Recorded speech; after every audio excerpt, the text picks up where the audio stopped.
Good evening students. कैसे हो आप सभी? Hope you all are fine and healthy. आप सबका स्वागत है आपके अपने यूट्यूब चैनल पे जिसका नाम है जेई फाउंडेशन। तो आज हम फिजिक्स में जो आपका फील्ड होता है काइनेमेटिक्स, उसका जो टॉपिक है डिस्टेंस, डिस्टेंस का हम थ्योरेटिकल पार्ट, उसके इम्पोर्टेंट एमसीक्यूज और जेई एग्जाम में आए हुए उसके जो पीवाई क्यूज है वो डिस्कस करने वाले हैं। मेरा नाम गौरव है और मैं आपको ना फिजिक्स टीच करूंगा। तो इस चैनल पे आपको ना डेली एक वीडियो मिलेगा जो आपके अपकमिंग जेई एग्जाम की प्रिपरेशन में आपके लिए काफी हेल्पफुल रहने वाला है। तो अगर आप इस चैनल पे फर्स्ट टाइम विजिट कर रहे हैं, आपने चैनल को सब्सक्राइब करना है, वीडियो को लाइक करना है और लेटेस्ट इंफॉर्मेशन के लिए बेल नोटिफिकेशन को ऑन करना है। और आपने इस क्लास को मैक्सिमम शेयर करना है ताकि ज़्यादा से ज़्यादा स्टूडेंट को इसका बेनिफिट मिल सके। आइए स्टार्ट करते हैं। J27 की प्रिपरेशन के लिए आज का हमारा सेशन है बेस्ड ऑन डिस्टेंस। सो सबसे पहले तो distance, what do mean by distance? बताइए शाबाश। डिस्टेंस का क्या मतलब है? Basically distance is a scalar physical quantity जो क्या रिप्रेजेंट करता है? मोशन के दौरान जो object actual path length travel करता है। अब एक्चुअल पाथ लेंथ का क्या मतलब है? वो जितना भी डिस्टेंस मोशन के दौरान ट्रेवल करेगा, उस मतलब जितना पाथ लेंथ वो कवर करेगा मोशन के दौरान, उसका सम अप, अगर आप उन सब पाथ लेंथ को जोड़ देंगे तो आपको क्या वैल्यू मिलेगी? आपको ना डिस्टेंस की वैल्यू मिलेगी। So total path length travelled by a particle और an object during its motion is called distance. कैसे आप इसको डिफाइन करते हो डिस्टेंस को? Total path length, it is the total path length travelled by an object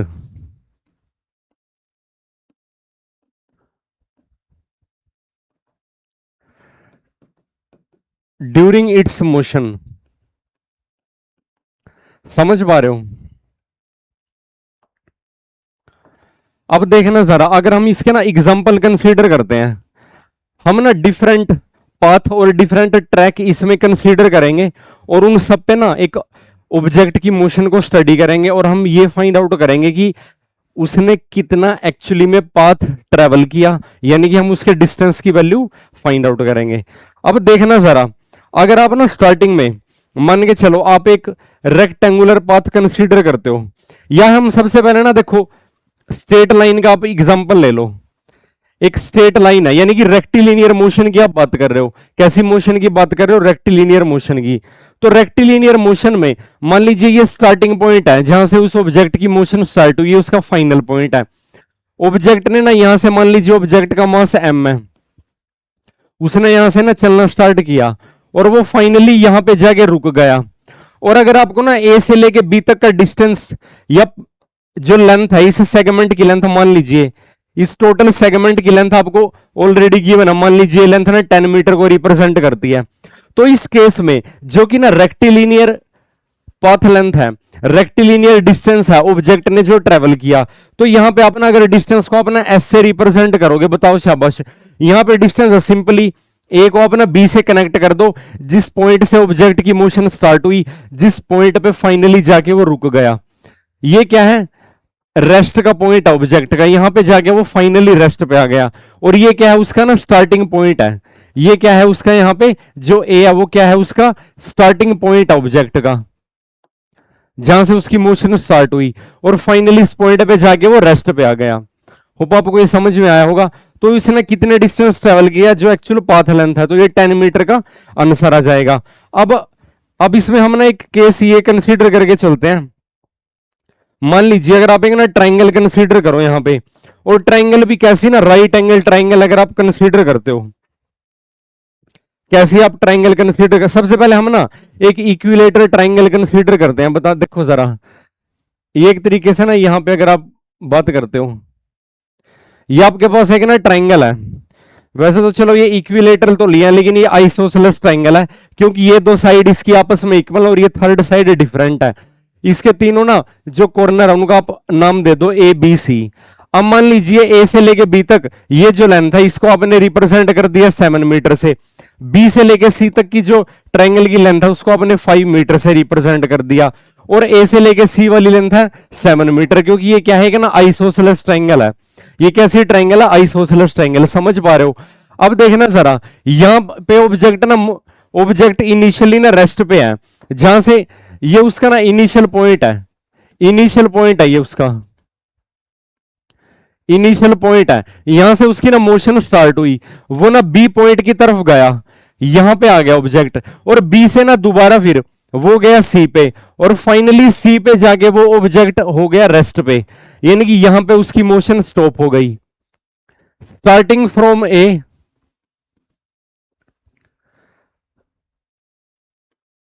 starting from point ए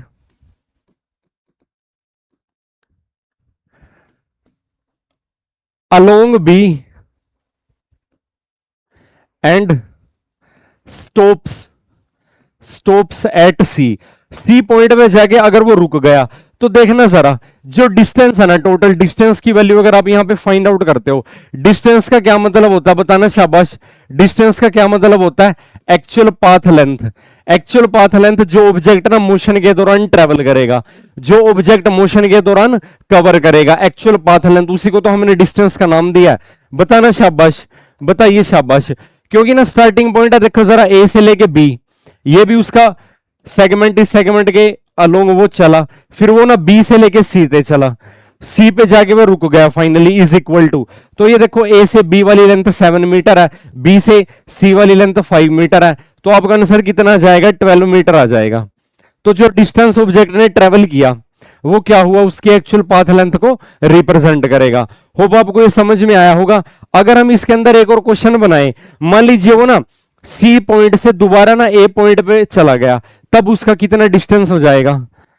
अब मान के चलो, देखो ये तो आपका ना क्वेश्चन नंबर 1 था यहां पे, और इसमें अगर हम एक और क्वेश्चन स्टार्ट करें, ए से गया बी पे, बी से गया सी पे, और फाइनली वो गया ए पे, है ना। अब इस केस में, इस केस में मान लो ये पहले वाला डिस्टेंस है, ये S1 से आप इसको रिप्रेजेंट करोगे, अब ये वाला डिस्टेंस S2 है।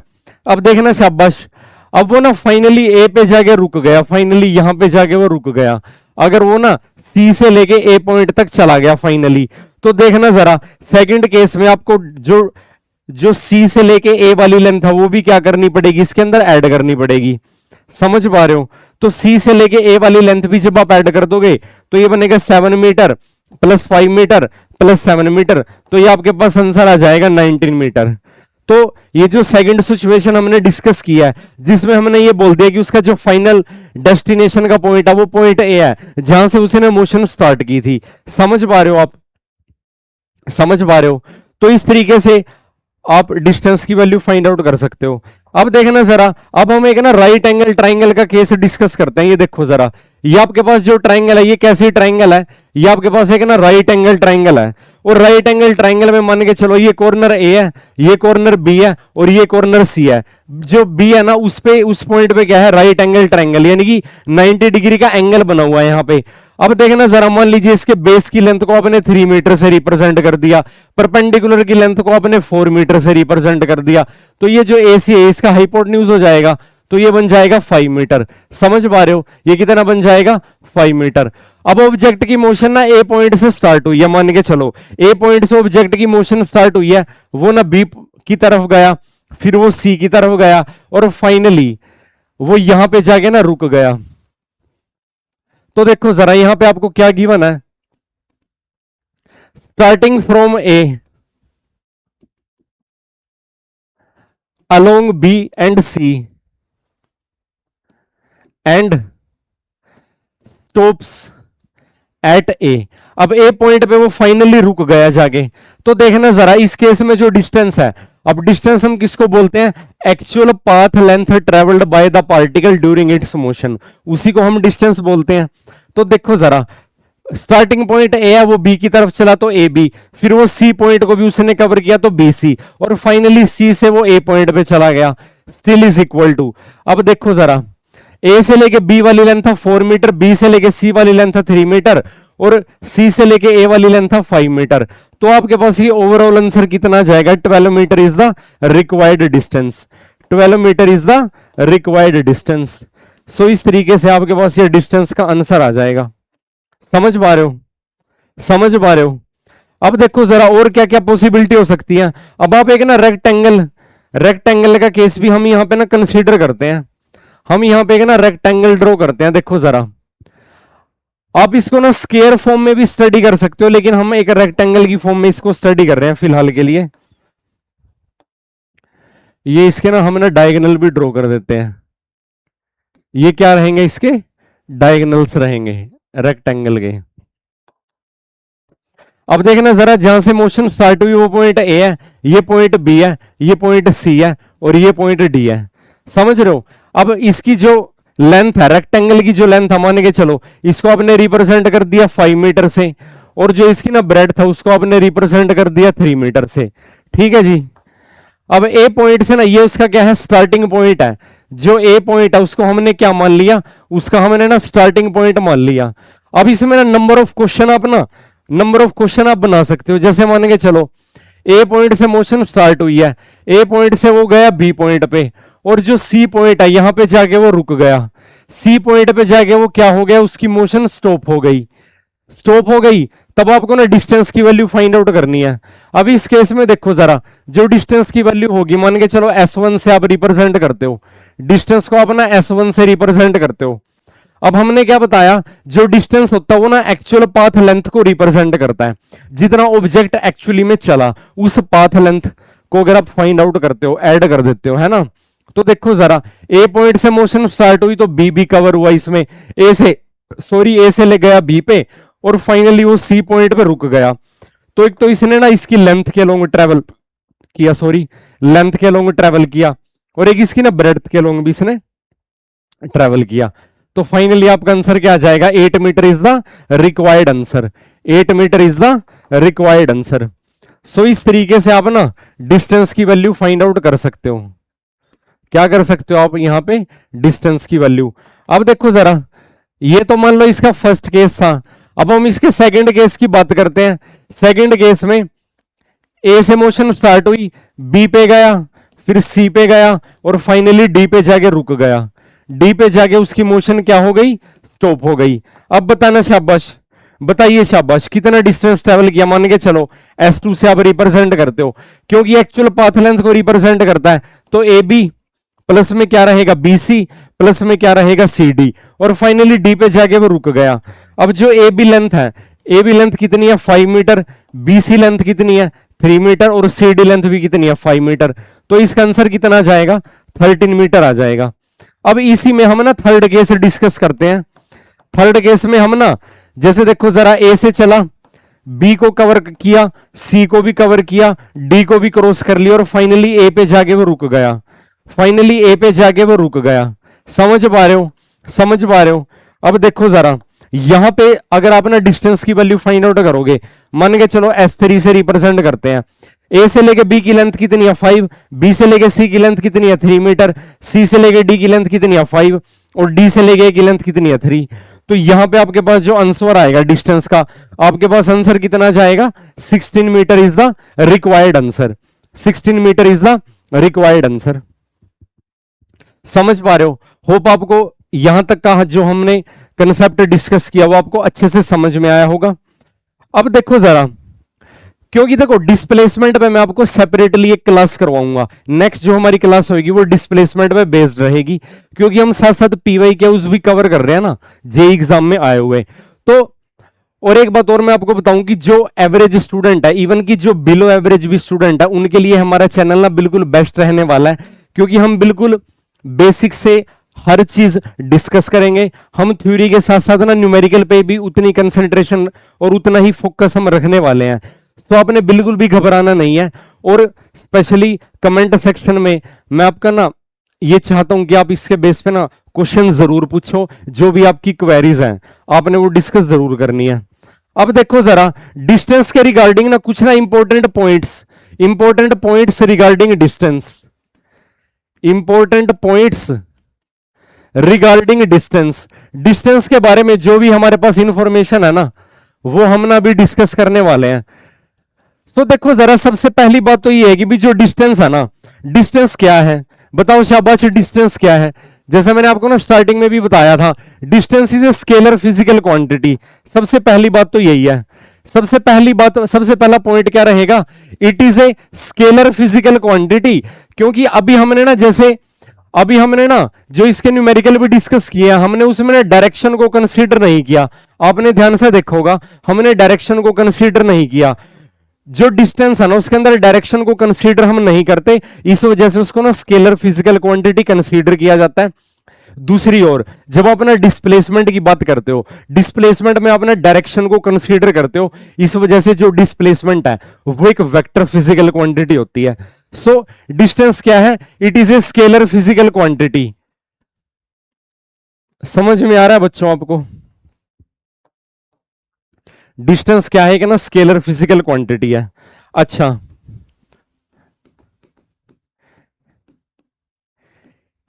It's value always positive. Distance की वैल्यू हमेशा कैसी रहती है, हमेशा डिस्टेंस की पॉजिटिव वैल्यू एग्जिस्ट करती है। और अगर इसकी पॉजिटिव वैल्यू होती है तो हम ये भी लिख सकते हैं, it can never be zero और नेगेटिव। डिस्टेंस की वैल्यू बच्चों कभी भी ना तो आपको ना जीरो वैल्यू मिलेगी कभी भी डिस्टेंस की, और ना ही डिस्टेंस की वैल्यू कभी भी आपको नेगेटिव मिलेगी। इस बात का ध्यान रखना आपने। फोर्थ पॉइंट क्या रहेगा बताओ शाबाश, it can never be decreases with time. Distance की वैल्यू कभी भी ना डिक्रीज नहीं होगी टाइम के साथ साथ, इस बात का भी आपने ध्यान रखना है।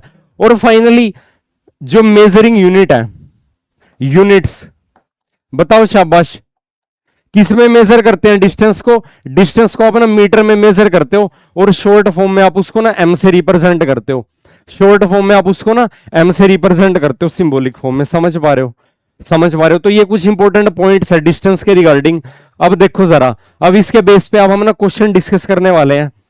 तो इस क्वेश्चन में ना आपको ना 4 पॉइंट्स दे रखे हैं, 4 स्टेटमेंट दे रखी है डिस्टेंस के रिगार्डिंग ना। आपको ना कितनी स्टेटमेंट दे रखी है, 4 स्टेटमेंट आपको दे रखी है। तो देखो जरा, अब पहली स्टेटमेंट की बात करते हो। पहला इन्होंने ये बताया है, it can not be negative. Distance की वैल्यू कभी भी नेगेटिव नहीं हो सकती, ये तो ट्रू है। अभी हमने डिस्टेंस की प्रॉपर्टीज पढ़ी थी, डिस्टेंस की वैल्यू कभी भी नेगेटिव नहीं हो सकती, ठीक है। तो ये फर्स्ट पॉइंट तो हमारा ट्रू है। दूसरा, it can not be zero. Distance की वैल्यू कभी भी जीरो नहीं हो सकती, ये भी ट्रू है। और थर्ड पॉइंट क्या है, it can never be lesser than the magnitude of displacement. जो डिस्टेंस होता है ना प्यारे बच्चों, पहली बात तो देखो जरा, डिस्टेंस की जो मिनिमम वैल्यू होती है ना वो डिस्प्लेसमेंट होती है। या हम ये कहें डिस्प्लेसमेंट किसको रिप्रेजेंट करता है, जब हम ना डिस्प्लेसमेंट की क्लास कंडक्ट करेंगे, मैं आपको अभी बता देता हूं डिस्प्लेसमेंट किसको रिप्रेजेंट करता है। It is the shortest possible path between 2 points. Displacement किसको रिप्रेजेंट करता है बच्चों, it is the shortest possible path between 2 points. इस वजह से डिस्प्लेसमेंट को हम कैसे रिप्रेजेंट करते हैं, डिस्टेंस की जो मिनिमम वैल्यू होती है, डिस्टेंस की जो सबसे छोटे वाली वैल्यू होती है वो डिस्प्लेसमेंट कहलाती है। इस वजह से इन्होंने बोल रखा है ये कभी भी ना डिस्प्लेसमेंट से छोटा नहीं हो सकता, ये तो ट्रू है, ये तो एग्जैक्टली ट्रू है। और फाइनली जो डी पॉइंट है, it can never decreases with time. Never decreases with time है ना, नेवर डिक्रीजेस विद टाइम। क्योंकि ना हमने इसका पॉइंट डिस्कस किया था, ये हमेशा ना उसके टाइम के साथ साथ ना डिस्टेंस की वैल्यू हमेशा इंक्रीज होगी, कभी भी डिक्रीज नहीं हो सकती प्यारे बच्चों। अब यहां पे देखना चारों पॉइंट हमारे ट्रू हैं, चारों पॉइंट अगर हमारे ट्रू हैं तो हमारा आंसर क्या आ जाएगा, ऑल आर ट्रू, है ना। तो हमारा आंसर क्या आ जाएगा, fourth one, all are true. समझ पा रहे होंगे आप। अब देखो जरा, ये क्वेश्चन ना सर्कल पे बेस्ड है, तो हम यहां पे ना एक सर्कल ड्रॉ कर लेंगे, और सर्कल ड्रॉ करने के बाद तो देखो जरा,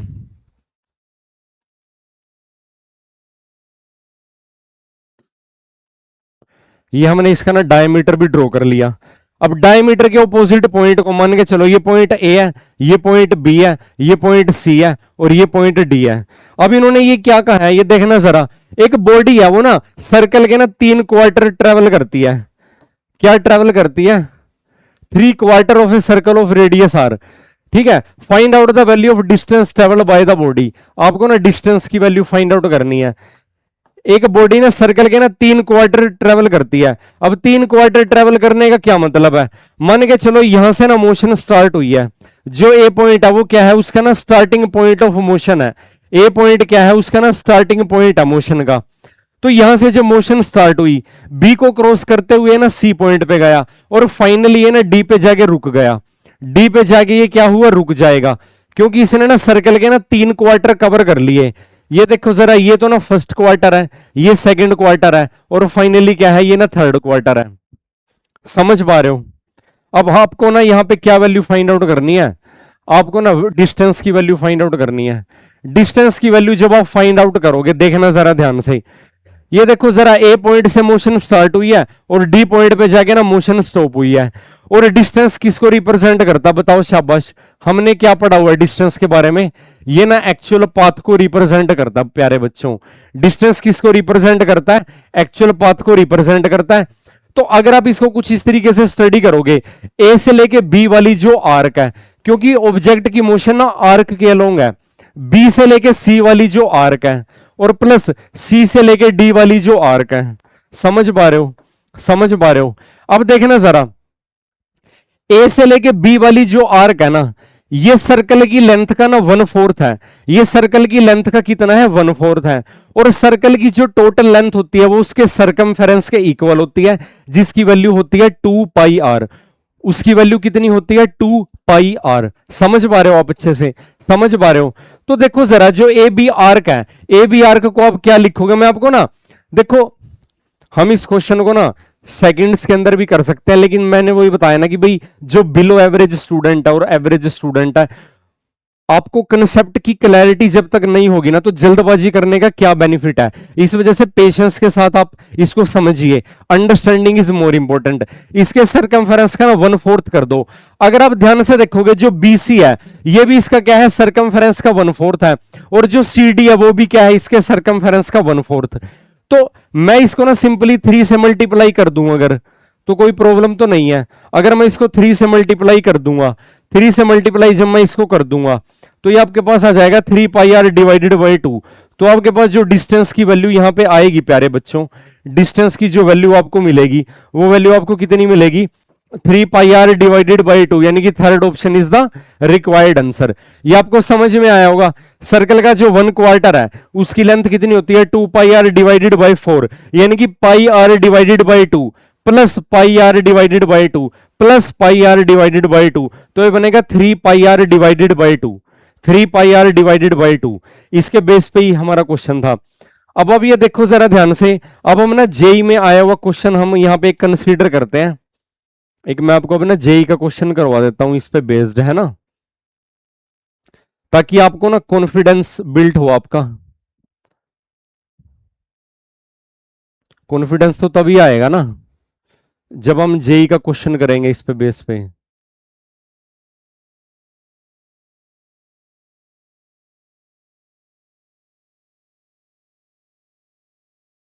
अब ये देखो जरा, ये ना जेई में आया हुआ क्वेश्चन है, और ये सर्कुलर ट्रैक पे बेस्ड क्वेश्चन है। ये किस पे बेस्ड है, सर्कुलर ट्रैक पे बेस्ड ही ये क्या है, क्वेश्चन है। देखो जरा ध्यान से, और जो सर्कुलर ट्रैक है ना, उसकी रेडियस को इन्होंने रिप्रेजेंट कर दिया स्मॉल आर से। सर्कुलर ट्रैक की रेडियस को कितने से रिप्रेजेंट कर दिया, स्मॉल आर से उसको क्या कर दिया, रिप्रेजेंट कर दिया। सर्कुलर ट्रैक की जो रेडियस है वो कितनी है प्यारे बच्चों, स्मॉल आर। अब देखो जरा, इसका ना राउंड पाथ इसने ट्रेवल कर लिया और ये इसके पाथ के ना कुछ पॉइंट दे दिया आपको, A B A B A B. अब इसको समझने की कोशिश करना, the distance travelled and the displacement respectively. अब इस क्वेश्चन में ना आपको साथ के साथ ना डिस्प्लेसमेंट की वैल्यू भी पूछ रखी है। मान के चलो जो इसका डायमेट्रिकली ऑपोजिट एंड है उसको आपने ए से रिप्रेजेंट कर दिया और इसका ऑपोजिट पॉइंट इसको आपने बी से रिप्रेजेंट कर दिया।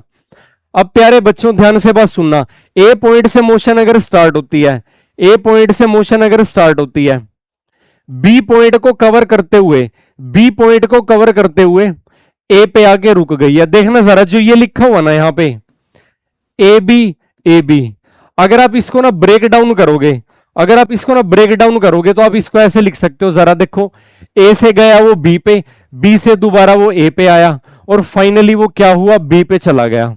समझ पा रहे हो? देखो ए से गया वो बी पे, बी से गया वो ए पे और दोबारा फिर जो स्पोर्ट्समैन है दोबारा फिर वो ए पे जाके रुक गया। अब अगर आप यहां पे ना डिस्टेंस की बात करते हो, बताओ शाबाश प्यारे बच्चों, अगर आप यहां पे ना डिस्टेंस की बात करते हो, डिस्टेंस की बात करते हो, मान के चलो डिस्टेंस को हम ना एस से रिप्रेजेंट करते हैं, तो डिस्टेंस किसको रिप्रेजेंट करता है, जैसा कि हमने डिस्कस किया था वो एक्चुअल पाथ लेंथ को रिप्रेजेंट करता है। किसको रिप्रेजेंट करता है प्यारे बच्चों, वो एक्चुअल पाथ लेंथ को रिप्रेजेंट करता है।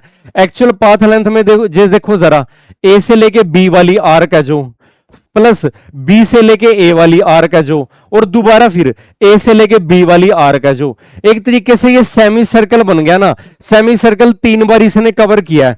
सेमी सर्कल इसने कितनी बार कवर किया प्यारे बच्चों, 3 बार कवर किया। तो देखो जरा सेमी सर्कल, जो सर्कल की फुल लेंथ होती है उसका एग्जैक्टली हाफ हो जाएगा।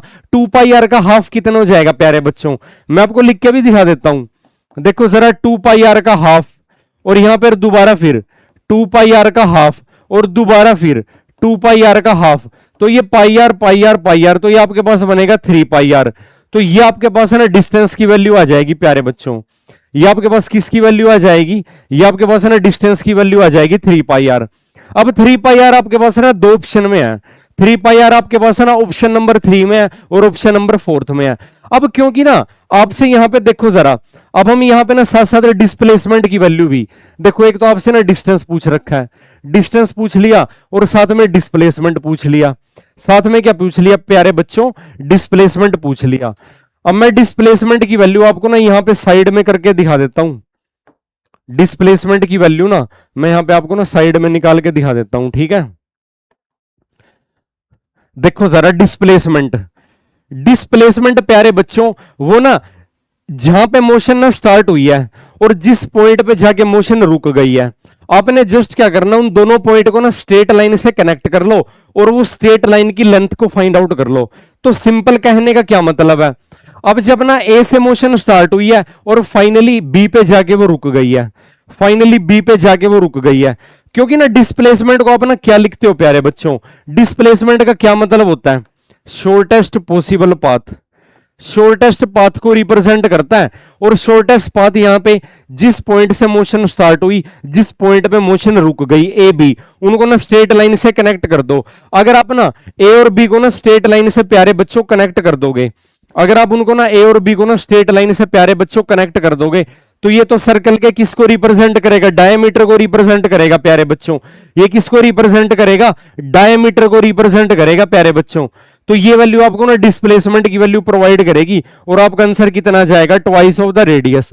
तो 3 pi r twice of the radius, third option is the required answer, third option is the required answer. तो देखना जरा ये जेई 2025 के मेन में आया हुआ क्वेश्चन है, 2 अप्रैल सेकंड शिफ्ट में, समझ पा रहे हो।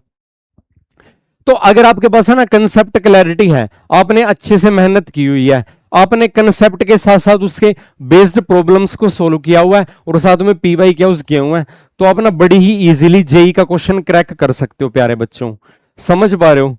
तो इस तरीके से अब देखना जरा, यहां पे अब हमारे पास है ना थोड़ा सा एडवांस लेवल के कुछ मतलब ना कि जेई एडवांस के, मतलब एडवांस लेवल के क्वेश्चन है हमारे पास कुछ, अब हम उनको डिस्कस करने वाले हैं प्यारे बच्चों।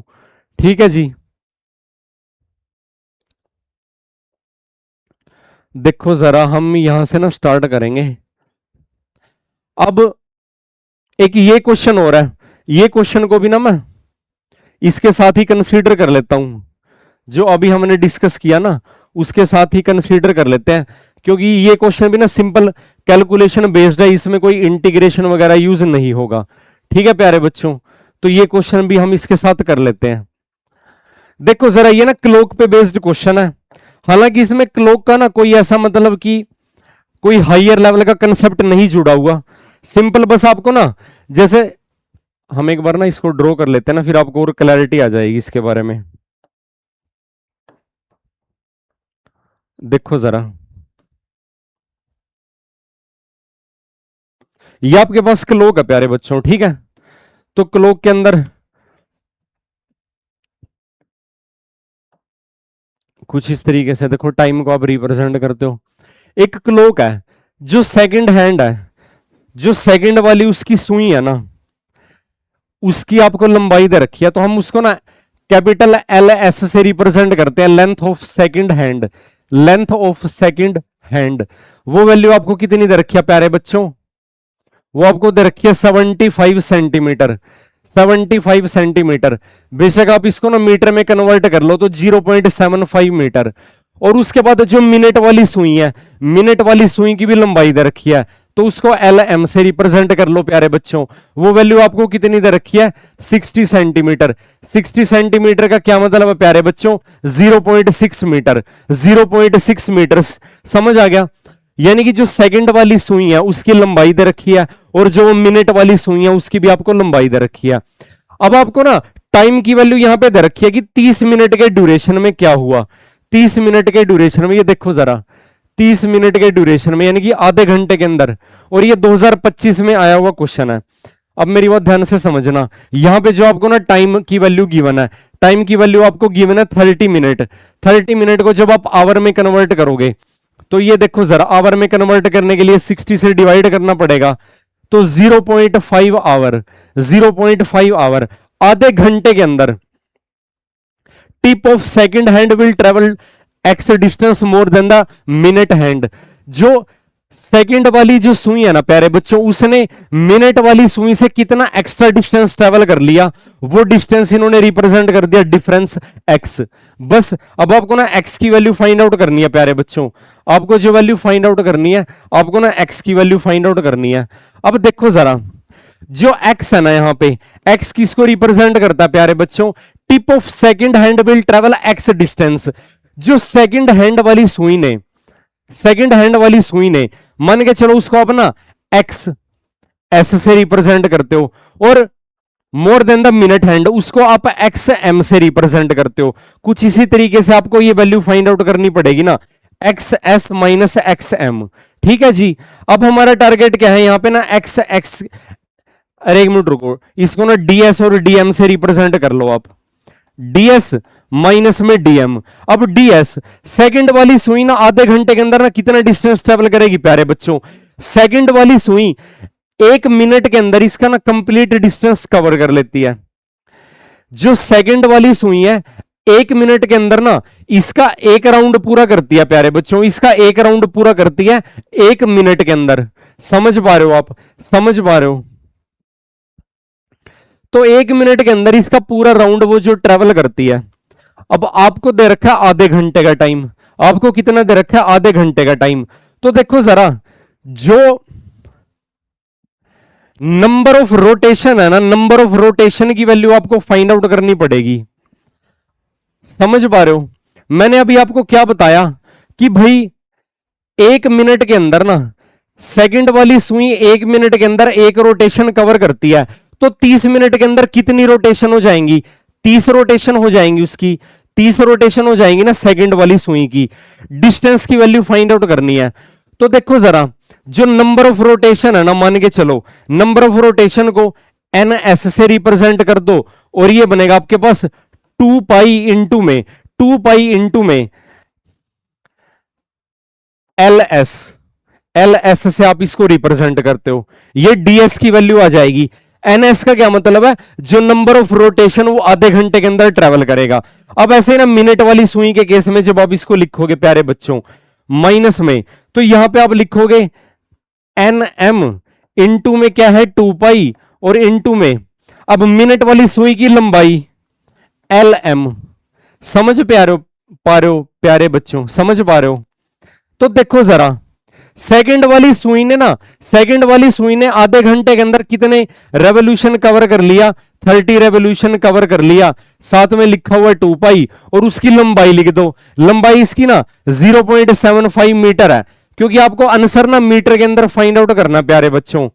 उसके बाद मिनट वाली सुई आधे घंटे के अंदर। अब मुझे बताओ मिनट वाली सुई ना इसका एक कंप्लीट रोटेशन कितने टाइम में ट्रेवल करती है? मिनट वाली सुई इसका एक ना कंप्लीट रोटेशन कितनी देर में ट्रेवल करती है बताना? 1 घंटे के अंदर। कितनी देर में करती है? 1 घंटे के अंदर। तो आधे घंटे के अंदर 30 मिनट के अंदर वो सिर्फ इसका ना आधा रेवोल्यूशन ही कवर करेगी, इसका आधा रेवोल्यूशन ही कवर करेगी। तो एन एम की वैल्यू आपके पास कितनी हो जाएगी? 1/2। एन एम की वैल्यू कितनी हो जाएगी प्यारे बच्चों आपके पास? 1/2। साथ में देखो 2 पाई तो लिखा हुआ है, और मिनट वाली सुई की लंबाई कितनी है? 0.6 है। मिनट वाली सुई की लंबाई कितनी आपके पास? 0.6 मीटर। होप आपको ये समझ में आया होगा। अब इस क्वेश्चन को ना नेक्स्ट स्लाइड पे हम ना कैरी फॉरवर्ड करते हैं। अब देखो जरा यहां पे आपके पास बन जाएगा 60 पाई। ये देखो जरा जो ये डिस्टेंस है, ये जो डिस्टेंस है, जो डिफरेंस है एक्स है, जो डिस्टेंस आपके पास डिफरेंस है एक्स है, तो आपके पास बन जाएगा प्यारे बच्चों 60 पाई इंटू में 0.75 माइनस में बताना जरा पाई इंटू 0.6, ये आपके पास बन जाएगा पाई मल्टीप्लाई 0.6। जब आप इसको ना फर्दर सोल्व करोगे प्यारे बच्चों, जब आप इसको ना फर्दर सोल्व करोगे, देखना जरा आप ना पाई की वैल्यू को कॉमन ले लो। पाई की वैल्यू को जब आप कॉमन लोगे तो आपके पास आ जाएगा 75 इंटू 6 डिवाइडेड बाई 10, और माइनस में यहां पे आपके पास बच जाएगा 6 डिवाइडेड बाई 10। यही तो बच जाएगा प्यारे बच्चों। पाई की वैल्यू इन्होंने बोल रखा है 3.14 आपने कंसीडर करनी है। यहां से फर्दर ना 6 डिवाइडेड बाई 10 भी आप कॉमन ले लो, और 75 में से 1 जाएगा तो ये बनेगा 74। कितना बच जाएगा? 74। Still is equal to, but थोड़ा सा ना इसमें कैलकुलेशन है, ये इस बात का आपने ध्यान रखना है। तो इस कैलकुलेशन को फर्दर जब आप प्रोसीड करते हो तो देखो जरा, अब आप ना यहां पे बताओ, शाबाश, आंसर आपने ना मीटर के अंदर फाइंड आउट करना है। मीटर के अंदर आपको ना वैल्यू फाइंड आउट करनी है प्यारे बच्चों। अब आप देख लो, आप ना 6 को मल्टीप्लाई जब करोगे 314 से, और इसको फर्दर मल्टीप्लाई करेंगे 74 से, और डिवाइड कर देंगे 1 2 3 यानी कि 1000 से। ठीक है प्यारे बच्चों, अब 75 से आप इसको मल्टीप्लाई कर लो। 1884 को 75 से जब आप मल्टीप्लाई करोगे, 1884 को ना 75 से जब आप मल्टीप्लाई करोगे, करो शाबाश।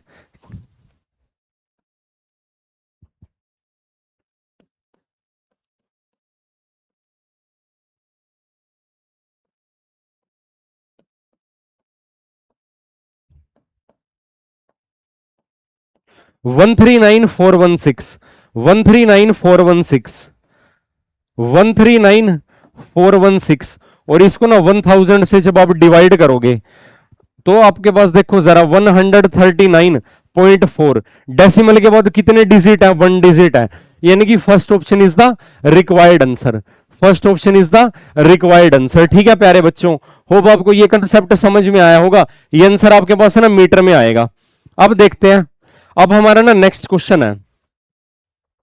अब जो ये हमारा क्वेश्चन है, और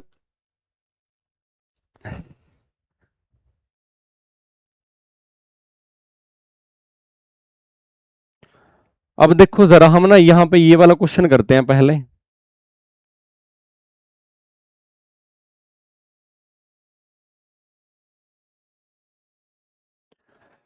यहां पे देखो जरा, एक इलेक्ट्रॉन की मोशन है। इलेक्ट्रॉन की मोशन ना रेस्ट से स्टार्ट हुई है, यानी कि उसकी इनिशियल वेलोसिटी 0 है।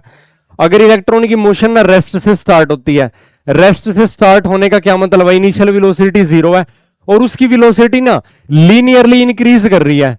इंक्रीज लीनियरली विद टाइम, उसकी वेलोसिटी ना टाइम का लीनियर फंक्शन है, v इज इक्वल टू के टी है, और k की वैल्यू आपको 2 दे दिया है। Distance covered in first 3 second will be, और देखो ये ना जीसी अग्रवाल एक बुक है, मैं आपको ये बुक रिकमेंड करना चाहता हूं।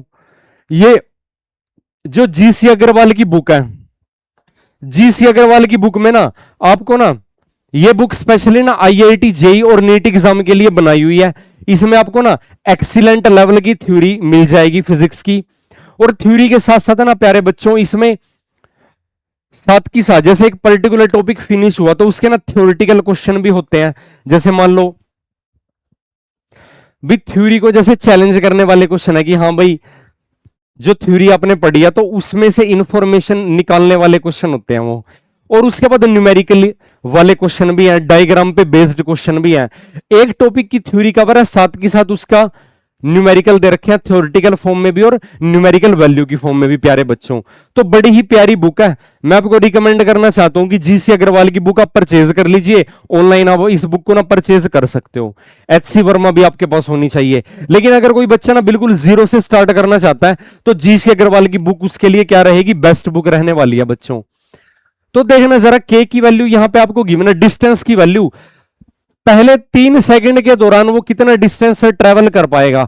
सबसे पहले तो जो वेलोसिटी की वैल्यू है प्यारे बच्चों, वेलोसिटी ना टाइम डिपेंडेंट वेलोसिटी है, के की वैल्यू यहां पे पुट कर दीजिए प्यारे बच्चों, तो ये आपके पास बनेगा ट्वाइस ऑफ टी, यानी कि वेलोसिटी ना टाइम डिपेंडेंट है, और अगर वेलोसिटी टाइम डिपेंडेंट है इसका मतलब वेलोसिटी की वैल्यू कांस्टेंट नहीं है। अगर वेलोसिटी टाइम डिपेंडेंट है ना बच्चों तो वेलोसिटी की वैल्यू कांस्टेंट नहीं रहेगी, जैसे जैसे टाइम की वैल्यू चेंज करोगे वेलोसिटी की वैल्यू चेंज होती चली जाएगी। होप आपको ये वैल्यू समझ में आई होगी। अब आपको ना distance covered in the first 3 second, पहले 3 सेकंड के दौरान उस ऑब्जेक्ट ने सॉरी इलेक्ट्रॉन ने जितना डिस्टेंस से ट्रेवल किया वो वैल्यू आपको इवेल्युएट करनी है प्यारे बच्चों, समझ पा रहे हो। यहां पे मैंने ना जैसे थ्योरी के साथ साथ आपको मैं पहले कंसेप्ट भी सिखा रहा हूं और साथ साथ हम आईआईटी के क्वेश्चन भी लगा रहे हैं इसमें। अब देखो जरा, क्योंकि आपको ना डिस्टेंस की वैल्यू फाइंड आउट करनी है, वेलोसिटी और डिस्टेंस के बीच में ये रिलेशनशिप होता है बच्चों। वेलोसिटी को आप ना डिस्टेंस का टाइम डेरिवेटिव लिख दोगे, ds डिवाइडेड बाई dt, और ये वैल्यू आपको कितनी दे दी है, ट्वाइस ऑफ टी आपको दे रखी है, और डिस्टेंस ना पहले 3 सेकंड के अंदर निकालना है। सबसे पहले हम यहां पे ना इंटीग्रेशन का यूज करेंगे प्यारे बच्चों। जो स्टूडेंट ना +1 क्लास में उनको थोड़ा ध्यान से करने की जरूरत है, आप ना इसको नोट भी कर लेना साथ साथ। और आपके लिए मैंने टेलीग्राम पे एक ग्रुप बनाया हुआ है, तो वहां पे ये इसकी पीडीएफ में शेयर कर दूंगा, और टेलीग्राम का लिंक आपको इस वीडियो के कमेंट फर्स्ट कमेंट में मैं पिन कर दूंगा, समझ पा रहे हो। फर्स्ट पिन कमेंट में आपको डिस्क्रिप्शन में सॉरी कमेंट सेक्शन में इसका लिंक मिल जाएगा टेलीग्राम का, जहां पे आपको इसकी पीडीएफ मिलेगी। तो देखना जरा, डिस्प्लेसमेंट का टाइम डेरिवेटिव यही तो वेलोसिटी को रिप्रेजेंट करता प्यारे बच्चों, सॉरी डिस्टेंस का। हाँ मतलब आप ये भी बोल सकते हो ना, बेसिकली इसकी वेलोसिटी और वो सर्कुलर पाथ पे उसकी मोशन भी होती है, लेकिन क्योंकि आपको ना पहले 3 सेकंड में डिस्टेंस है, चलो अब आप यहां पे ना डिस्प्लेसमेंट और डिस्टेंस में मत कंफ्यूज हो जाना प्लीज। अब देखो जरा, तो जैसे ds है, ds की वैल्यू क्या आ जाएगी आपके पास प्यारे बच्चों, ट्वाइस ऑफ t इंटू में क्या है dt। अब आपने क्या करना है, क्योंकि स्टार्टिंग फ्रॉम रेस्ट है, पहली बात तो इसको आपको इंटीग्रेट करना पड़ेगा, क्योंकि ds को s में कन्वर्ट करने के लिए ना इंटीग्रेशन करना पड़ेगा। डिस्प्लेसमेंट क्योंकि डिस्टेंस स्टार्टिंग में उसका 0 था, और फाइनल वैल्यू आपको ना फाइंड आउट करनी है, उसको s से रिप्रेजेंट कर दोगे, समझ पा रहे हो। और रेस्ट पे वो कब होएगा, जब उसकी स्पीड भी 0 होगी। स्पीड ना पर्टिकुलर किस मोमेंट पे 0 होगी, जब ना टाइम की वैल्यू भी 0 होगी। तो ये यहां पे भी ना टाइम की वैल्यू भी ना 0 से लेके और 3 सेकंड के दौरान आपको ये फाइंड आउट करनी है प्यारे बच्चों। 3 सेकंड के दौरान आपको क्या करनी है, ये फाइंड आउट करनी है। होप आपको यहां तक का कंसेप्ट क्लैरिटी हुआ होगा। तो देखना जरा, तो देखो जरा, ds का इंटीग्रेशन आपके पास ऐसा आ जाएगा, और ये लिमिट है इसकी 0 से लेके s तक इज इक्वल टू 2 कॉमन है, कॉन्स्टेंट इंटीग्रेशन से बाहर निकाल लो, t पावर 1 का इंटीग्रेशन, मान के चलो जैसे कैलकुलस के अंदर आप करते हो x पावर n का इंटीग्रेशन, वो क्या होता है प्यारे बच्चों, x की पावर n+1 और डिवाइड कर दोगे उसको n+1 से, यानी कि पावर को एक वैल्यू से रेज करना है और जो नई पावर बन के आएगी उसी से उस फंक्शन को आपने डिवाइड कर देना है। तो देखो जरा 2 तो इंटीग्रेशन से बाहर ही है, तो देखो जो टाइम है, टाइम की पावर 1 है, तो ये आप क्या करोगे 1+1 पावर को बढ़ा दोगे और उसी वैल्यू से आप डिवाइड कर दोगे, क्योंकि हमको ना इंटीग्रेशन की लिमिट पता, तो ये ना डेफिनेट इंटीग्रेशन को रिप्रेजेंट कर रहा है, तो कांस्टेंट ऑफ इंटीग्रेशन की तो जरूरत पड़ने वाली नहीं है। आप यहां पे ना इसकी लिमिट को लिख दोगे 0 से लेके 3, समझ पे आ रहे हो। अब देखो जरा upper limit minus lower limit करते हैं, तो ये बनेगा s-0। s-0 किसके इक्वल आएगा प्यारे बच्चों, s-0, अब 2 से 2 कैंसिल हो जाएगा, तो ये आपके पास बनेगा t का स्क्वायर। t के स्क्वायर की वैल्यू है 0 से लेके 3। अब इसके बाद देखना जरा s, यानी कि जो डिस्टेंस फाइंड आउट करना था, तो t की जगह ना 3 पुट कर दोगे प्यारे बच्चों, तो ये बनेगा 3 का स्क्वायर और माइनस में क्या बनेगा 0 का स्क्वायर, तो ये आपके पास आंसर आ जाएगा 9 मीटर। 9 मीटर ऑप्शन में है, first option is the required answer, first option is the required answer.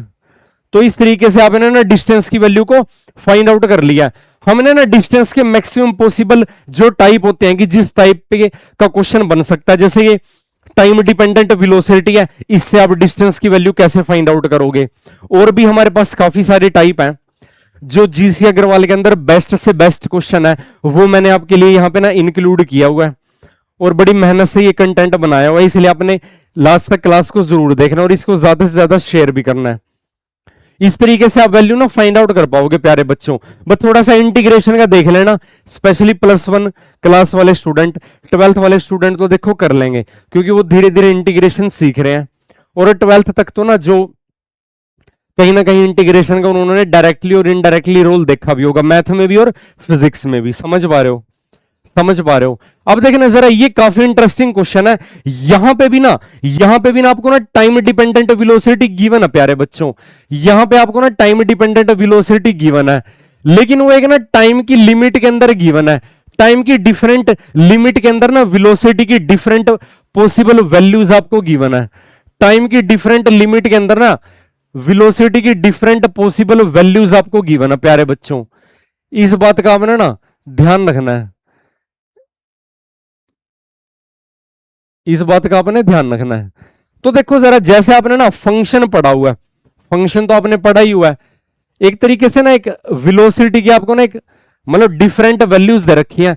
Velocity ना टाइम पे तीनों के तीनों केस में ना डिपेंड तो लीनियरली ही कर रहा है, लीनियरली डिपेंडेंसी है, यानी कि टाइम की पावर 1 पे वो डिपेंड कर रहा है, लेकिन टाइम की ना डिफरेंट वैल्यूज के अंदर है, टाइम की डिफरेंट वैल्यूज के अंदर है, टाइम की डिफरेंट लिमिट के अंदर आपको ना वेलोसिटी की टाइम पे लीनियर डिपेंडेंसी दे रखी है प्यारे बच्चों, लीनियरली डिपेंडेंसी आपको दे रखी है प्यारे बच्चों।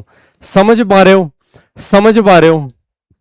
अब फाइनली आपको क्या वैल्यू दे दिया यहां पे, अगर आप इसको लिखोगे 4t+1, 4 time greater than 7 second, time greater than 7 second. Distance की वैल्यू मीटर में बतानी है at the end of 10 second, at the end of 10 second.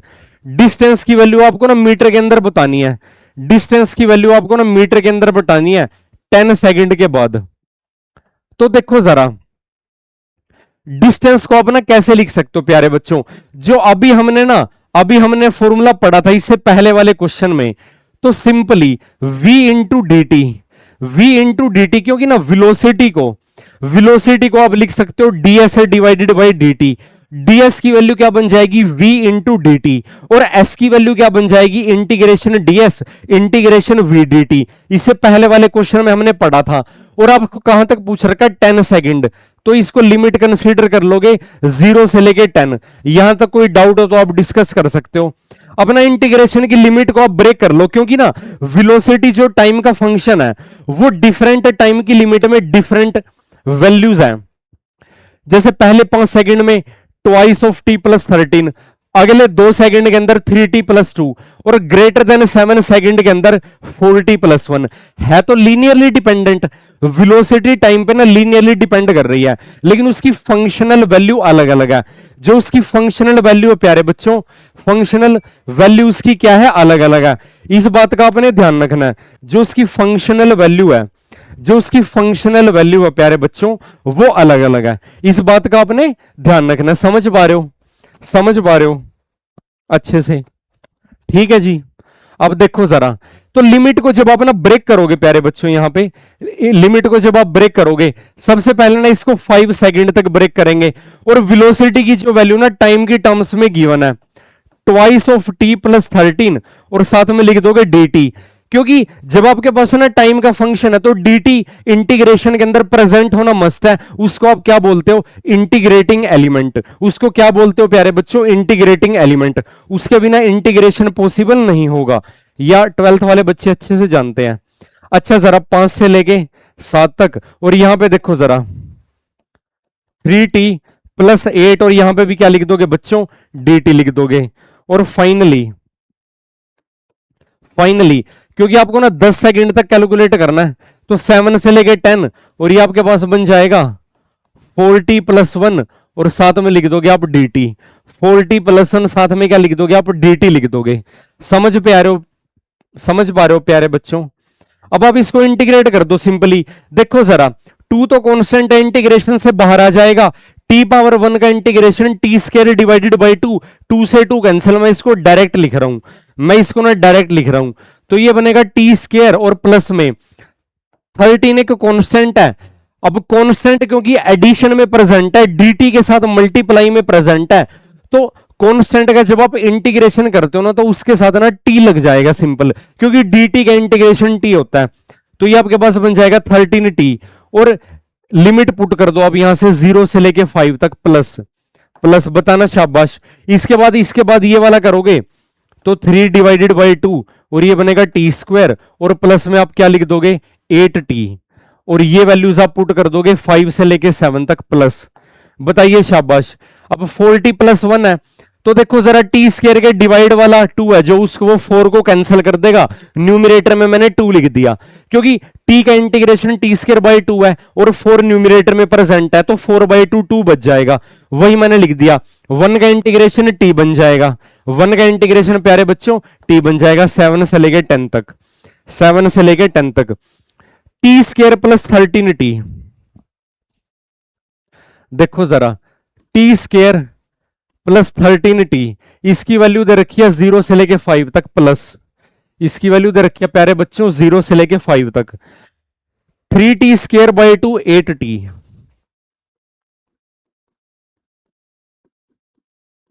ये वैल्यू आपको कहां से कहां दे रखी है, 5 से लेके 7 तक, प्लस। और ये finally 2t square plus t, ये वैल्यू आपको क्या दे रखी है बच्चों, 7 से लेके 10 तक। बस अब आपने ना क्या करना है, सिंपली इंटीग्रेशन की ना आपने जस्ट क्या करनी है, लिमिट पुट करनी है, और आपके पास फाइनली जो आंसर आएगा वो ना डिस्टेंस से ट्रेवल आ जाएगा ऑब्जेक्ट ने, जो 10 सेकंड के अंदर डिस्टेंस उसने ट्रेवल कर लिया।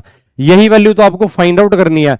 वैल्यू पुट कर दो, टी स्क्वायर में 5 पुट करोगे, 5 का स्क्वायर 25, माइनस में 0 बन जाएगा, प्लस में 13 को मल्टीप्लाई कर दोगे 5 से, तो ये आपके पास बन जाएगा 65, माइनस में 0, 65, बस 65 लिख देते हैं, कोई कंफ्यूज होने की जरूरत नहीं है, प्लस।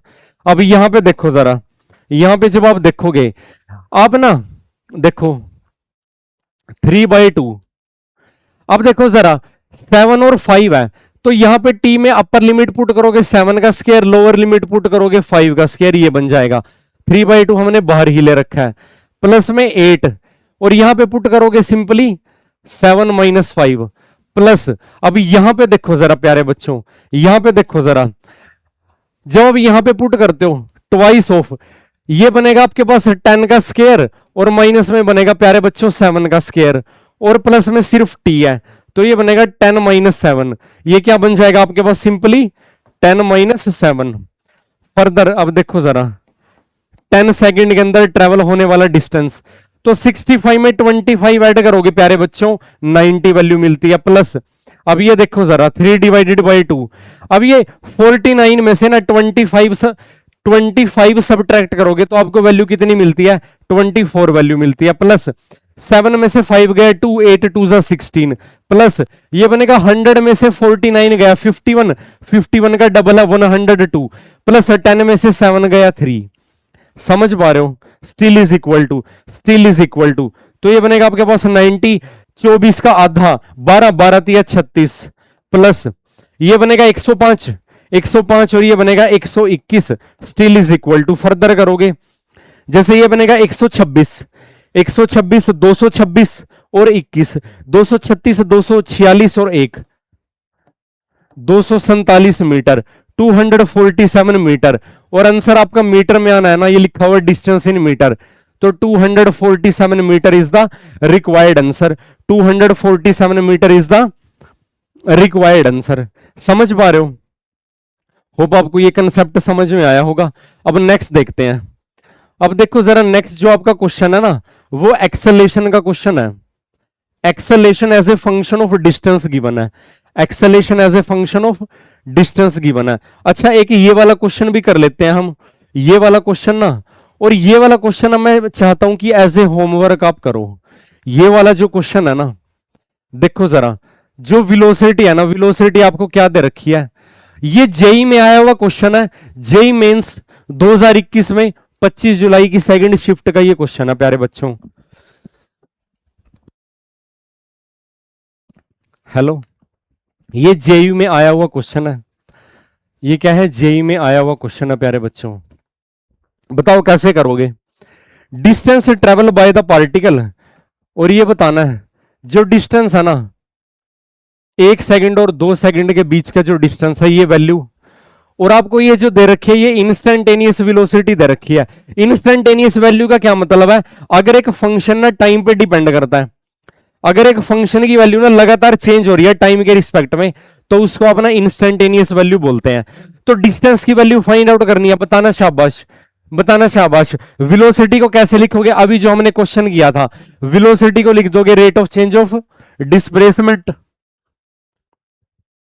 यहां पे पता नहीं को क्या करना चाहिए, या तो यहां पे ना वेलोसिटी की जगह स्पीड दे दो, और या यहां पे ना डिस्टेंस की जगह डिस्प्लेसमेंट पूछ लो। समझ पा रहे हो, तो आप कंफ्यूज मत होना, आप कंफ्यूज मत होना, क्योंकि जो क्वेश्चन इंटीग्रेशन वाला ना उसमें भाई अगर मोशन के दौरान डायरेक्शन चेंज हुई है तो ऐसा कोई कंसेप्ट नहीं होता। तो आप वेलोसिटी, स्पीड, डिस्टेंस और डिस्प्लेसमेंट में कंफ्यूजन क्रिएट नहीं करना प्यारे बच्चों।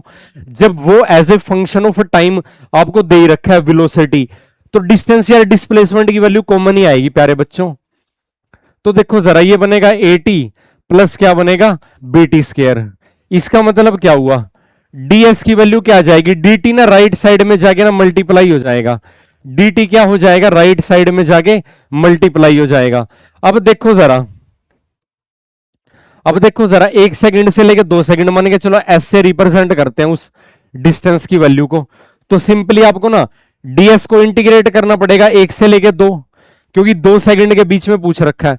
अब देखो जरा, आप इनको अलग अलग ले लो, आप इनको ना पॉजिटिव ऑपरेशन के कोरस्पोंडिंग आप ना इंटीग्रेशन को ना अलग अलग करके लिख सकते हो प्यारे बच्चों, आप इसको ना अलग अलग करके लिख सकते हो, कोई ऐसी कंफ्यूजन नहीं है। अब बल्कि इसमें ना ए और बी कांस्टेंट है, उसको भी हम ना बाहर निकाल लेंगे, ए और बी कांस्टेंट है ना, उसको भी आप क्या निकाल लोगे, बाहर निकाल लोगे। 1 से लेके 2 इज इक्वल टू, फर्दर देखो जरा,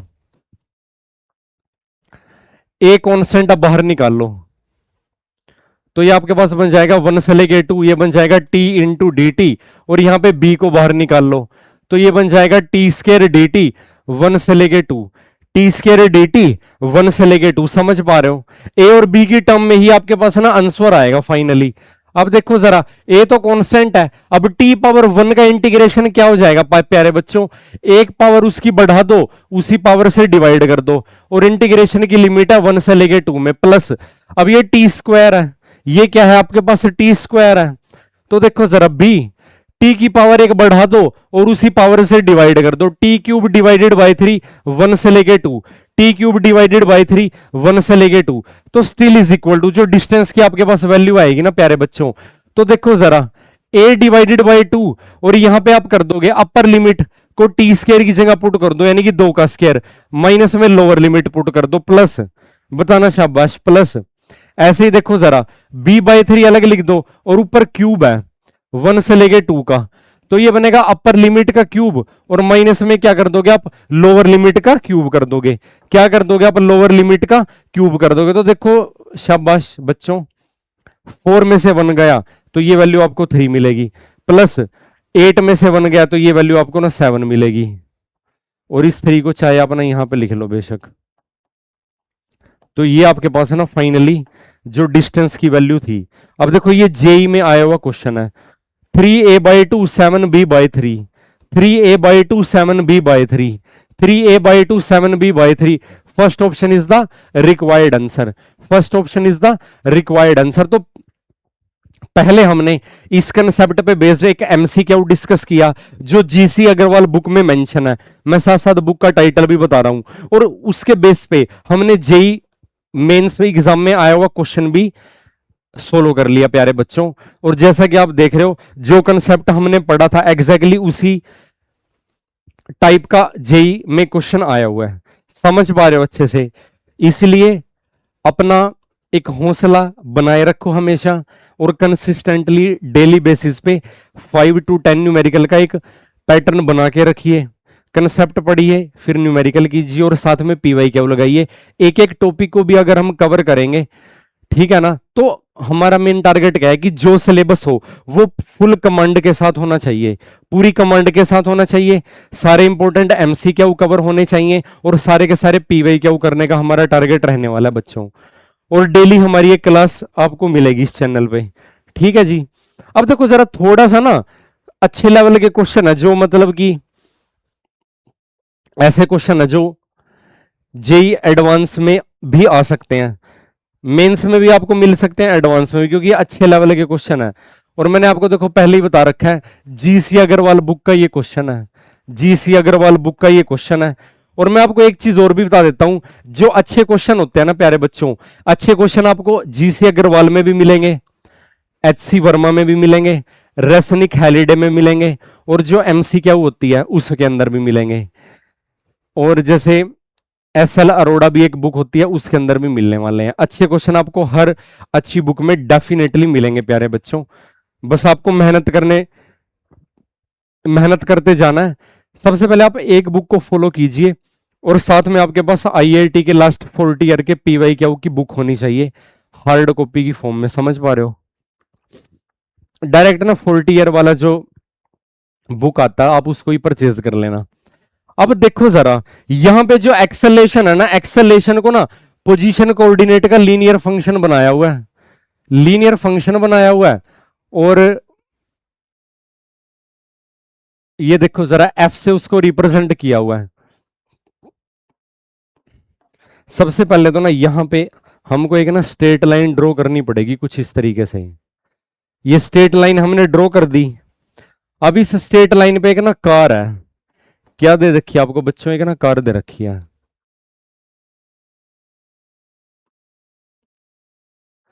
बिना पहियों वाली कार बना दी सर, बिना पहियों वाली कार बना दी ये कौन सी कंपनी ने लॉन्च कर दी है ना प्यारे बच्चों, छोटे छोटे से पहिए लगा दो इसमें भाई है ना, छोटे छोटे से पहिए लगा दिए इसमें हमने तो देखो जरा, तो यहां पे जो ये पॉइंट है ना इसको ए से रिप्रेजेंट कर दिया, और ये वाला पॉइंट है इसको सिंपली बी से रिप्रेजेंट कर दिया प्यारे बच्चों, ठीक है जी।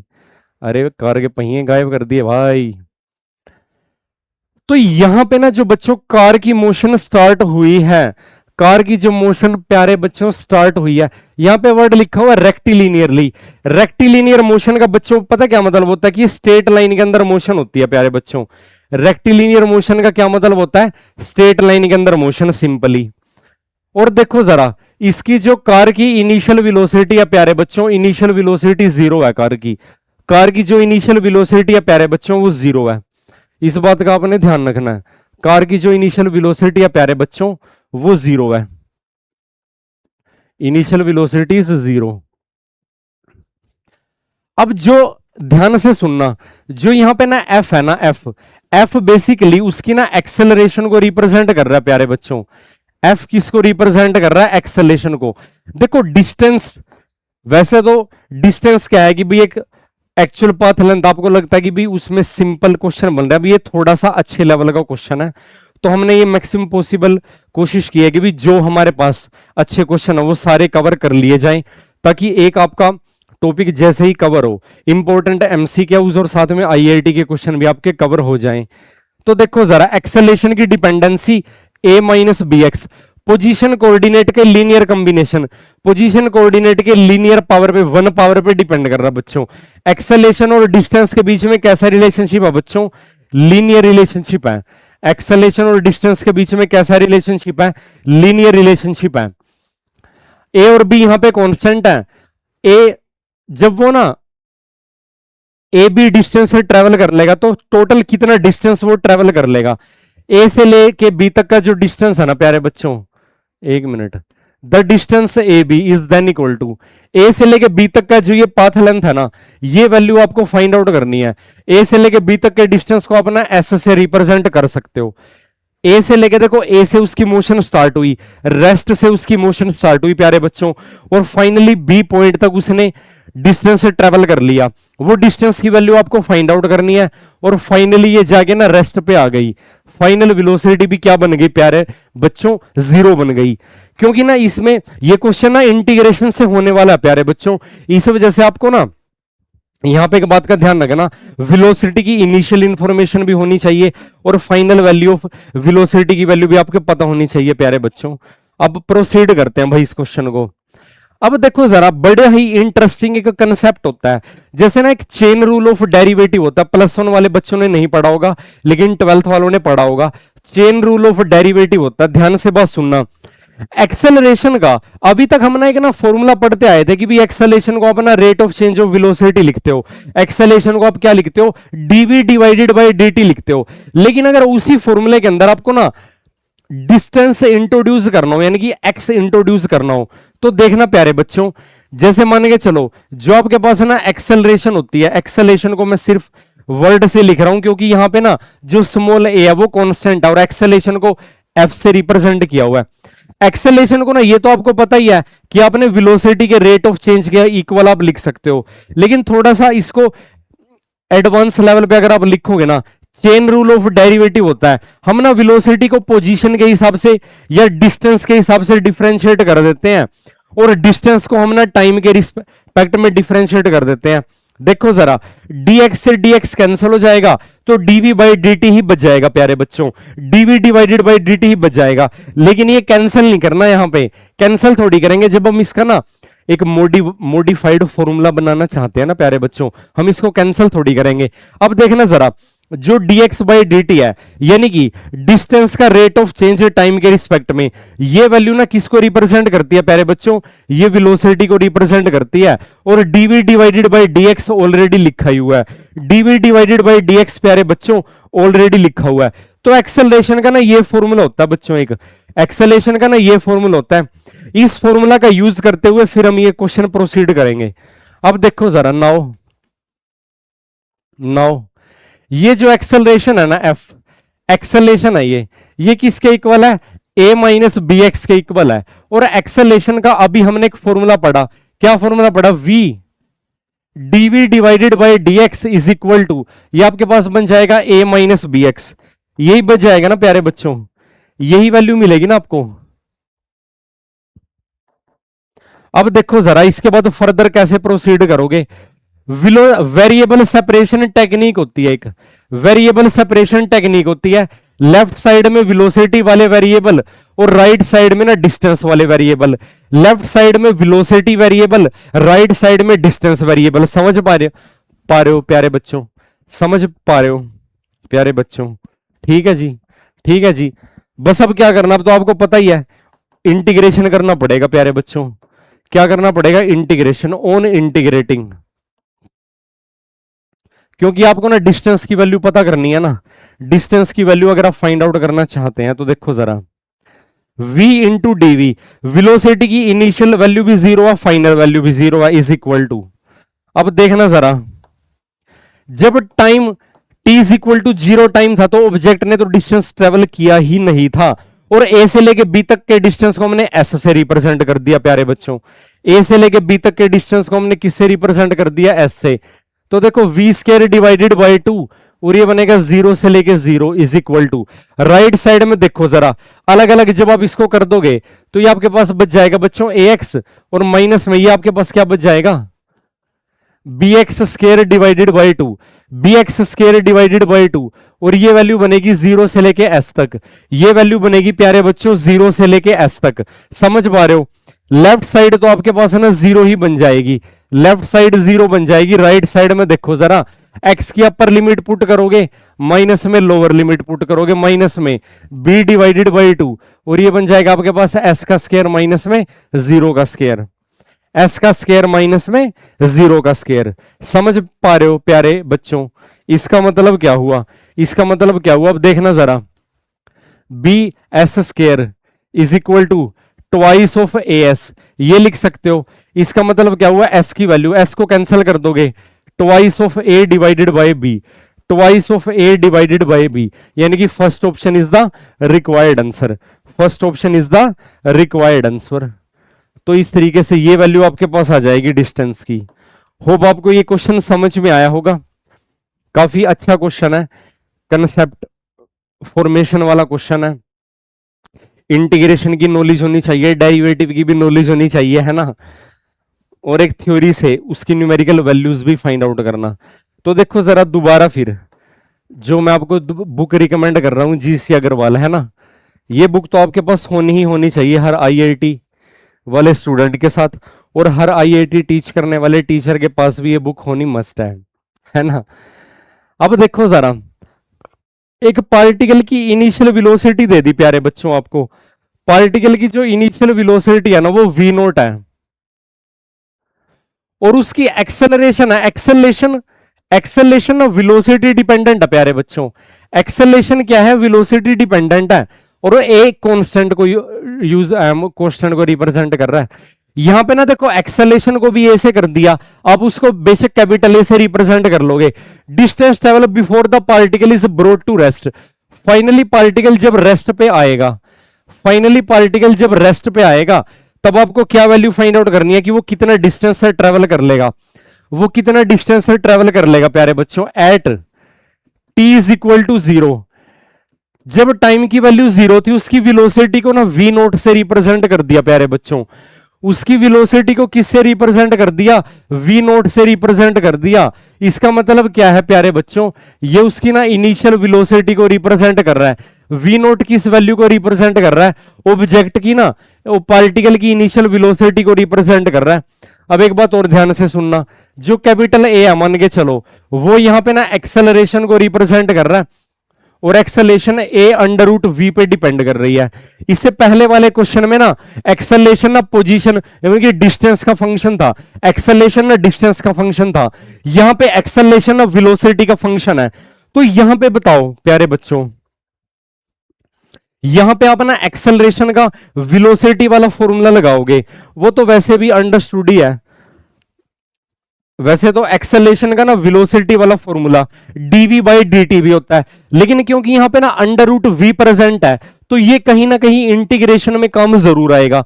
इसका मतलब क्या हुआ, इसका मतलब क्या हुआ प्यारे बच्चों, जो एक्सेलरेशन है ना उसका वो वाला फॉर्मूला लगा दो, v dv divided by dx, यही लगाना पड़ेगा, क्योंकि फाइनली आपको ना डिस्टेंस की वैल्यू फाइंड आउट करनी है, तो इंटीग्रेशन के अंदर x का होना तो मस्ट है, और क्योंकि राइट साइड में v प्रेजेंट है तो इंटीग्रेशन के अंदर v का भी प्रेजेंट होना मस्ट है। तो इसको आप क्या लिख दोगे, a अंडर रूट वी लिख दोगे। इसको जब आप ना फर्दर प्रोसीड करते हो, फर्दर जब आप इसको ना प्रोसीड करते हो तो देखो बच्चों शाबाश, तो ये बनेगा dv, v को आप ना अंडर रूट वी से डिवाइड करोगे तो आपके पास ये बच जाएगा अंडर रूट वी।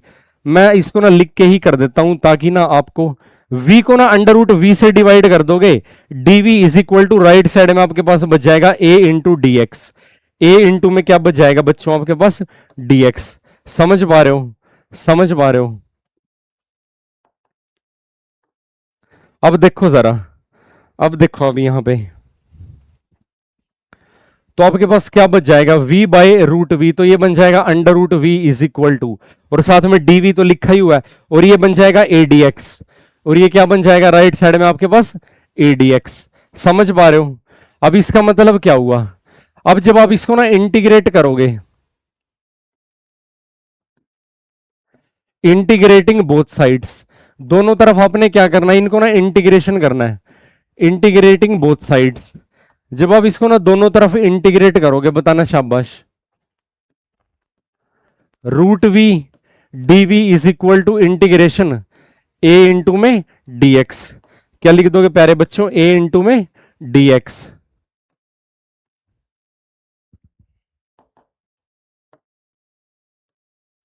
बताओ शाबाश। अब देखो जरा, इनिशियल वेलोसिटी की value time is equal to 0 पे वेलोसिटी की वैल्यू v नोट है, और फाइनली वो रेस्ट पे आना चाहिए पार्टिकल। और फाइनली वो पार्टिकल कैसे आना चाहिए, रेस्ट पे आना चाहिए, फाइनल वेलोसिटी 0 बन जाएगी। dx की बात सुन लो अब आप जरा, dx की बात सुन लो। अब इनिशियली तो हम डिस्टेंस को 0 ही मान लेंगे प्यारे बच्चों, इनिशियल डिस्टेंस को 0 मान लेंगे, और फाइनली मान के चलो s से आप उसको रिप्रेजेंट करते हो। अब देखो जरा, रूट वी का जब आप इंटीग्रेशन करोगे ना, रूट वी का क्या मतलब है, v की पावर 1/2। अब 1/2 को ना एक वैल्यू से जब आप ना रेज करते हो, 1/2 को जब आप ना एक वैल्यू से रेज करते हो, तो देखो 1/2 प्लस 1, 1/2 प्लस 1, और इसको इसी वैल्यू से डिवाइड कर दोगे, 1/2 प्लस 1, 1/2 प्लस 1, और ओवरऑल आपने वैल्यू पुट कर देनी है, v नोट से लेके 0 is equal to right side में एक्सेलरेशन कांस्टेंट है dx का इंटीग्रेशन x बन जाएगा, और ये बन जाएगा 0 से लेके s। हमारा टारगेट है s की वैल्यू को फाइंड आउट करना, s की वैल्यू v के फंक्शन की फॉर्म में आएगी। तो देखो जरा, 2 डिवाइडेड बाई 3, और v की पावर है 3/2, v की पावर कितनी है आपके पास, 3/2, और इंटीग्रेशन की लिमिट है v नोट से लेके 0 तक इज इक्वल टू, और राइट साइड में आपके पास आ जाएगा a s माइनस में 0, a s माइनस में 0। और एक बात और मैं आपको बता दूं, क्योंकि फाइनली इनिशियली ऑब्जेक्ट के पास है ना एक तरीके से नॉन जीरो वेलोसिटी है, और फाइनली उसकी वेलोसिटी 0 होती जा रही है, तो ये ना रिटार्डेड मोशन को रिप्रेजेंट कर रहा है। यहां पे अगर नेगेटिव साइन प्रॉब्लम क्रिएट करे, उसको ना ड्रॉप कर देना प्यारे बच्चों, उसको क्या कर दोगे आप, ड्रॉप कर दोगे। इस बात का आपने ध्यान रखना है वैल्यूज पुट करते टाइम। तो देखो जरा 2/3, अब जब आप अपर लिमिट पुट करते हो ना, तो ये 0 आएगा माइनस में, और लोअर लिमिट पुट करोगे v की जगह v0/2, सॉरी v0 और पावर है उसकी 3/2, ये बन जाएगा a इंटू एस। और हाँ, डिस्टेंस ट्रेवल बाय, ठीक है, डिस्टेंस की वैल्यू ही तो आपको इवेल्युएट करनी है यहाँ पे, है ना, डिस्टेंस की वैल्यू ही क्या करनी है आपको यहाँ पे, इवेल्युएट करनी है। आंसर से इन्होंने ना a को ड्रॉप किया हुआ है, चलो कोई इशू नहीं है, उससे कोई फर्क नहीं पड़ता, वो तो वैसे भी कांस्टेंट ही है ना। तो यहां से आप ना जब s की वैल्यू फाइंड आउट करोगे प्यारे बच्चों, मैंने बोला था नेगेटिव साइन को ड्रॉप कर देना, तो ये बनेगा ट्वाइस ऑफ v नोट की पावर जो आप कंसीडर करोगे वो बनेगा 3/2, और डिवाइड आप इसको कर दोगे 3 से।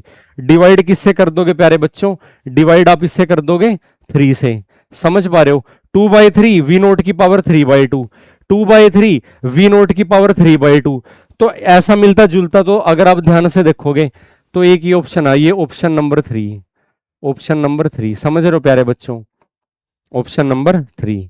तो इस तरीके से इस टाइप के क्वेश्चन में प्रोसीड कर सकते हो, क्योंकि जो एक्सेलेरेशन है वो आपको वेलोसिटी का फंक्शन गिवन है, तो एक्सेलेरेशन का आपने वो फॉर्मूला यूज करना है जो वेलोसिटी पे डिपेंड करेगा, एक्सेलेरेशन का आपने वो फॉर्मूला यूज करना है जो वेलोसिटी पे डिपेंड करेगा, और साथ में उसके अंदर डिस्टेंस का भी इन्वॉल्वमेंट रहेगा, dx भी आना चाहिए, क्योंकि फाइनली आपको डिस्टेंस की वैल्यू फाइंड आउट करनी है।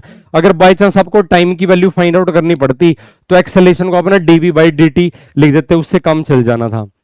अब देखो जरा, ये फाइनली ये जो हमारे पास है ना कैटेगरी है, इसके बेस पे जेई में भी क्वेश्चन आया हुआ है, और ये काफी इंपॉर्टेंट है। वैसे तो ये देखो कांस्टेंट एक्सेलरेशन वाला केस है, ऑब्जेक्ट की जो मोशन है वो कांस्टेंट एक्सेलरेशन के साथ है, और वन डायरेक्शन में मोशन है, वन डायरेक्शन के अंदर मोशन है, यानी कि डायरेक्शन ऑफ मोशन भी चेंज नहीं हुई। तब आपको ना डिस्टेंस की वैल्यू फाइंड आउट करनी है, nth सेकंड के अंदर जो डिस्टेंस ट्रेवल करेगा ऑब्जेक्ट ना nth सेकंड के अंदर जो डिस्टेंस ट्रेवल करेगा। अब देखो जरा बच्चों, कुछ इस तरीके से, अगर आप एक ऑब्जेक्ट कंसीडर करो यहाँ पे, है ना, अगर आप यहाँ पे ना एक ऑब्जेक्ट कंसीडर करते हो,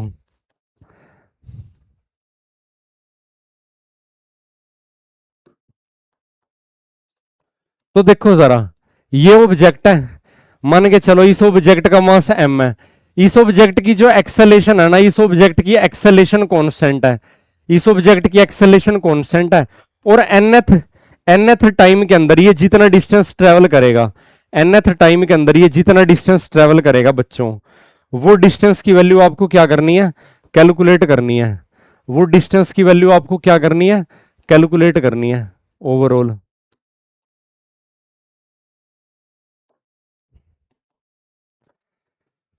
बस मान के चलो ये डिस्टेंस आपके पास ऐसा है, ये वैल्यू आपको क्या करनी है, फाइंड आउट करनी है। अच्छा 1 मिनट रुकना, ये तो टोटल ना मैं आपको एक चीज बताता हूं यहां पे ना, क्योंकि वो कांस्टेंट एक्सेलरेशन के साथ ट्रेवल कर रहा है, एक तो ये बात इसमें ध्यान रखने वाली है, उसकी मोशन है कांस्टेंट एक्सेलरेशन के साथ। अगर कांस्टेंट एक्सेलरेशन के साथ मोशन है ना, तो एक बात का ध्यान रखना, इक्वेशन ऑफ मोशन क्या रहेंगे, वैलिड रहेंगे इस केस में। As during motion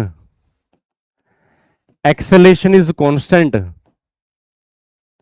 so equation of motion are valid. Equation of motion के वैलिडिटी की क्या कंडीशन होती है प्यारे बच्चों, एक्सेलरेशन कांस्टेंट होनी चाहिए। एक्सेलरेशन क्या होनी चाहिए, कांस्टेंट होनी चाहिए। nth सेकंड के अंदर ट्रेवल किया हुआ डिस्टेंस, सिंपली nth सेकंड के अंदर ट्रेवल किया हुआ डिस्टेंस, अगर आप उसको ना dn से रिप्रेजेंट करो तो सिंपली वो क्या होता है, n सेकंड के अंदर ट्रेवल किया हुआ डिस्टेंस माइनस में n-1 सेकंड के अंदर ट्रेवल किया हुआ डिस्टेंस। क्योंकि जो सेकंड इक्वेशन ऑफ मोशन होती है ना, डिस्टेंस या फिर डिस्प्लेसमेंट टाइम रिलेशन आप उसको बोलते हो, और क्योंकि इन्होंने बोल रखा है along one direction only, along one direction only, तो वन डायरेक्शन में ना जितना डिस्प्लेसमेंट होगा उतना ही डिस्टेंस होएगा प्यारे बच्चों, जितना डिस्प्लेसमेंट होएगा उतना ही क्या रहेगा, डिस्टेंस रहेगा। तो ये वैल्यू फाइंड आउट करना हमारा टारगेट है, ये वैल्यू फाइंड आउट करना हमारा क्या है, टारगेट है प्यारे बच्चों। अब ये वैल्यू फाइंड आउट करने के लिए क्या करोगे, ये वैल्यू फाइंड आउट करने के लिए क्या करोगे, using second equation of motion. Second equation of motion को जब ना टी टाइम में ट्रेवल किया हुआ जो डिस्टेंस होता है, डिस्प्लेसमेंट टाइम रिलेशन होती है बेसिकली, ये क्या होती है प्यारे बच्चों, ये डिस्प्लेसमेंट टाइम रिलेशनशिप होती है।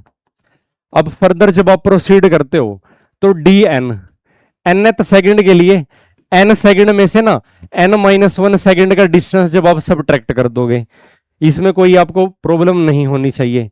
अब n सेकंड का डिस्टेंस ट्रेवल करने के लिए, ये जैसे ना t सेकंड का ट्रेवल किया हुआ डिस्टेंस है, तो जहां जहां पे t है ना प्यारे बच्चों उसको n से रिप्लेस कर दो, जहां जहां पे t है उसको n से रिप्लेस कर दो, तो ये बनेगा un प्लस ये बनेगा a/2 और ये बन जाएगा n स्क्वायर। इसको एक ब्रैकेट में लिख दो माइनस में दूसरी ब्रैकेट में क्या लिखोगे, n-1।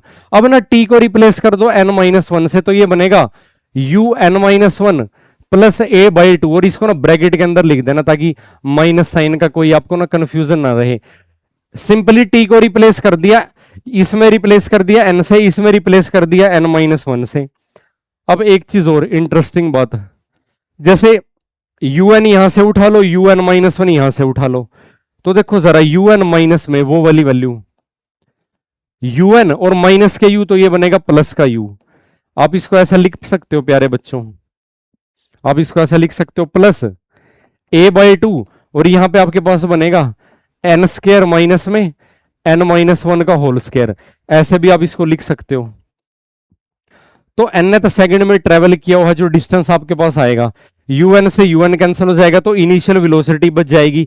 यहां पे आप ना a square minus b square लगा दोगे, a square minus b square लगा दोगे, a प्लस बी और a minus b, a plus b और a माइनस बी, तो ये वैल्यू आपके पास बच जाएगी। और यही आपका क्या रहेगा, फाइनल आंसर रहने वाला है। यही आपका क्या रहने वाला है प्यारे बच्चों, फाइनल आंसर रहने वाला है। u plus a/2 twice of n-1, u plus a/2 twice of n-1, u plus a/2 twice of n-1। ठीक है प्यारे बच्चों, यानी कि ये जो सेकंड ऑप्शन आपके पास, ये क्या रहेगा, रिक्वायर्ड आंसर रहने वाला है, रिक्वायर्ड आंसर रहने वाला है। अब इसके बेस पे ना जेई एग्जाम में आया हुआ क्वेश्चन हम करते हैं। तो फाइनली ये जो आपका क्वेश्चन है, ये आपकी आज के सेशन का लास्ट क्वेश्चन है, last but not the least, है ना, last but not the least. अब देखो जरा, इसको हम थोड़ा सा ना ट्री की सेंस में कंसीडर करेंगे, ट्री की सेंस में। इसको ध्यान से बस सुनना, आपको ना s n divide by s n minus one की रेशियो फाइंड आउट करनी है। और मैं आपको एक चीज और बता दूं, इन्होंने ये बोल रखा है कि भाई जो एस एन किसको रिप्रेजेंट कर रहा है, nth सेकंड के डिस्टेंस को रिप्रेजेंट कर रहा है। तो हमने ना जो पहले सिंबल यूज किए हुए थे ना, हमने पहले dn का सिंबल यूज किया था, तो वही सिंबल मैं यहां से इसको ना रिप्लेस कर सकता हूं। एस एन का क्या मतलब है, एस एन का मतलब dn है, और एस एन माइनस वन का क्या मतलब है, dn माइनस वन है। अब आपके पास है ना dn का फॉर्मूला एग्जिस्ट कर रहा है प्यारे बच्चों, dn का फॉर्मूला जस्ट हमने अभी फाइंड आउट किया था प्यारे बच्चों। क्या फॉर्मूला आया था, u plus A divided by two twice of n minus one. क्या आया था प्यारे बच्चों, u plus A by two twice of n minus one. Acceleration यहां पे क्या है, कांस्टेंट है प्यारे बच्चों। डी एन माइनस वन निकालना बड़ा ही सिंपल है प्यारे बच्चों। मैं आपको एक चीज और भी बताता हूं, यहां पे ना डी एन माइनस वन निकालना काफी सिंपल है। इस फॉर्मूले में ना n को n माइनस वन से रिप्लेस कर दो सिंपली। देखो जो वेलोसिटी है उसके अंदर तो n है ही नहीं, तो ये बनेगा a बाई टू। अब यहां पे देखो जरा, n को रिप्लेस कर दोगे आप ना n माइनस वन से, n को रिप्लेस कर दोगे प्यारे बच्चों आप यहां पे n माइनस वन से, तो कोई कंफ्यूजन तो नहीं आपको। और ये क्वेश्चन ना, ये क्वेश्चन देख लो जरा, ये जेई 2004 में आया हुआ क्वेश्चन है, और उस टाइम तो पहले मेंस का एग्जाम नहीं होता था, फिर तो ट्रिपल का होता था, और एक डायरेक्ट आईआईटी का, यानी कि एक तरीके से आईआईटी एडवांस का क्वेश्चन आप बोल सकते हो, जेई एडवांस लेवल का ये क्वेश्चन है। चलो देखो, हर क्वेश्चन की अपनी इंपॉर्टेंस है, हर क्वेश्चन आपको एक कंसेप्ट की तरफ लेके जाता है। और हमारे एक टीचर ने बात बताई थी कि भाई फिजिक्स में क्या होता है, every question is a concept, every question is a concept. अब देखो जरा, ये वैल्यू आपने आज तक निकाली ही नहीं थी ना, तो ये वैल्यू आपको इसमें निकालनी पड़ गई है। तो ये क्वेश्चन खुद एक कॉन्सेप्ट की तरह बिहेव कर रहा है। कोई नहीं, शाबाश, फर्दर आप इसको प्रोसीड करते हो, बताओ शाबाश। एलसीएम वगैरह लेना पड़ेगा ना, जिस तरीके से आपके पास ऑप्शन आए हुए हैं। अच्छा अच्छा, स्टार्टिंग फ्रॉम रेस्ट है प्यारे बच्चों, यहां पे एक बात और भी ध्यान रखना आप, स्टार्टिंग फ्रॉम रेस्ट है, इनक्लाइंड प्लेन पे मोशन है। आप इसमें कंफ्यूज मत हो ना, यहां पे ना डाउनवर्ड एक्सेलेरेशन जी साइन थीटा होती है। अभी तो आप याद रख लो, एक्सेलेरेशन यहां पे क्या होगी, जी साइन थीटा। वैसे भी ये तो कांस्टेंट है, ये तो कैंसिल ही हो जाएगा, न्यूमरेटर में भी वही एक्सेलेरेशन, डेनोमिनेटर में भी वही एक्सेलेरेशन। इनिशियल वेलोसिटी ऑब्जेक्ट की जीरो है। u की वैल्यू को जीरो पुट कर दो बच्चों, सिंपली u की वैल्यू को जब आप जीरो पुट कर दोगे, u की वैल्यू को जीरो पुट कर दोगे, ये वैल्यू, चलो एक बार मैं इसको ना दोबारा लिख ही देता हूं। अरे यार, u की वैल्यू को आप जीरो पुट करके इसको डायरेक्ट आंसर ही लिख देते हैं हम, बार बार क्या लिखेंगे। देखो जरा, इनिशियल वेलोसिटी की वैल्यू, u की वैल्यू जीरो, ये गिवन है। जब आप यहां पे पुट करोगे तो फाइनली आपके पास जो आंसर आएगा, twice of n minus one divided by, ये देखो जरा, 2n माइनस टू और minus one, 2n minus two और माइनस वन, तो ये बनेगा 2n माइनस थ्री। क्या बच जाएगा प्यारे बच्चों, 2n minus three, 2n minus three, कर लेना आप इसको, 2n माइनस थ्री। एक मिनट रुको, इसके ऑप्शन क्यों नहीं मैच कर रहे भाई। देखो, nth सेकंड के अंदर ट्रेवल किया हुआ जो डिस्टेंस है, twice of n minus one तो था, और n को फर्दर आपने रिप्लेस कर दिया n माइनस वन से, है ना, n को रिप्लेस कर दिया आपने n माइनस वन से, तो तब भी इसमें कोई डाउट नहीं होना चाहिए। इसके ऑप्शन क्यों नहीं मैच कर रहे भाई। डी एन माइनस वन को एक बार फाइंड आउट करके देखें क्या, डी एन माइनस वन को अगर आप फाइंड आउट करोगे तो उसके लिए क्या करना पड़ेगा, एस एन माइनस वन और एस एन माइनस टू करना पड़ेगा ना प्यारे बच्चों, ठीक है ना बात, ऐसा कर सकते हो ना। देख लेते हैं कि कोई u के साथ कोई प्रोडक्ट में वैल्यूज तो नहीं आ रही हो यहां पे, है ना। एस एन माइनस वन क्या था, u t plus half of a t square minus में, यहां पे देखो जरा, u n minus two plus a/2 और n-2 का स्क्वायर है ना, n-2 का स्क्वायर इज इक्वल टू, अब ये देख लो जरा आप, u कॉमन ले लो अब यहाँ पे है ना, तो ये बनेगा n-1 माइनस n और प्लस में 2 बनेगा, प्लस a/2 आप यहाँ पे लिख लोगे, a/2 यहाँ पे लिख लोगे, n-1 का स्क्वायर माइनस में n-2 का स्क्वायर आप यहाँ पे लिख लोगे, n-2 का स्क्वायर आप यहाँ पे लिख लोगे। देख लेते हैं चलो क्या पॉसिबिलिटी बनती है।